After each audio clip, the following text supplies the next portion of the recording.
Anong reaksyon mo na ang daming bashers na napahiya na nagsasabing hindi ka napapayat ever? No, understandable naman yon. Hindi, alam mo, sa dami ang daming dinaanan kong hindi nyo alam. Hindi ako napapasanta or anything kasi maldita ako pag kailangan, di ba? You're just being yourself. I'm basically a very nice and I'm a sincere person. I don't like BSing people. I'm too old for that. And I've never been like that. I don't need to change myself. I've come this far, you know. And parang, you try to understand where they're coming from. Minsan, they say painful things. It's like the way your friends would joke about other people without really meaning to hurt them. Yung gusto mo lang magpatawa. So, iniisip ko na lang, nagpapatawa lang sila. Or, yung bashers na una, hindi na talaga gaganyan. Sa loob-looban ko, oo nga naman, kung nakita mo, kahit ako, hindi ko akalain, pumayat ako uli. So, I think, I challenged myself. I wanted to see if I could still do it. That was one other thing. May mga bashers pa ba ngayon? How do you handle it? Ay, hindi ko alam kung meron. Kasi wala na ako paki sa kanila. Oo, dahil ako pumayat na. Tapos may concerts tayo, ganyan.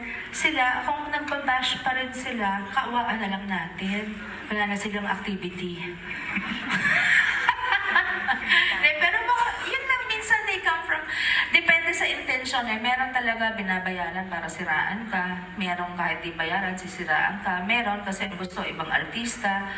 Meron naman, hindi naman gustong manakit, nagpapatawa lang. So, to live and let live na lang. Ganun na lang. Ako, I'll focus on myself. So when I focused on myself, when I said that I would, and I did, that's when things fell into place. Just don't deprive yourself if you want to lose weight. Don't deprive yourself. Just eat what you want. Pero allow yourself to eat. But not lamon. Just kain. And remove the carbo. Available nowadays. Of course, you want to make use of, diba? It's not also anymore na para nung araw ang gamit ng mga lola natin atsuete.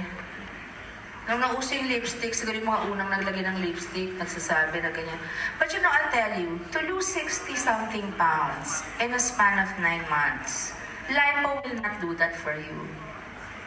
So, nag-lipo na ako noon. It just changed the landscape of my body. It did not help me. I still had a big tummy. I still had... The thing to do is when they say, how did you lose weight? And sometimes once I answered sa Facebook, do you remember how you gained weight? Yes. Okay. Do the opposite. That's all I said. It's really, you know what now, when I stopped depriving myself, kasi I used to go on crash diets. I did the Scarsdale medical diet. I would still do it every now and then now, admittedly. I did the longest, for the longest time, I did the Cohen diet. On and off. That's what made me lose fast. Ang nakakatakot is the rebound. Excuse me, because both diets are kind of similar. I did the South Beach diet a long time ago. Yun, medyo ang tagal bago bumalik ng weight. Pero wala na yung nagsusupply sa akin noon nung South Beach. Siya yung pinakamasarap na gusto ko, yung food niya. So, wala na. So, what I did was,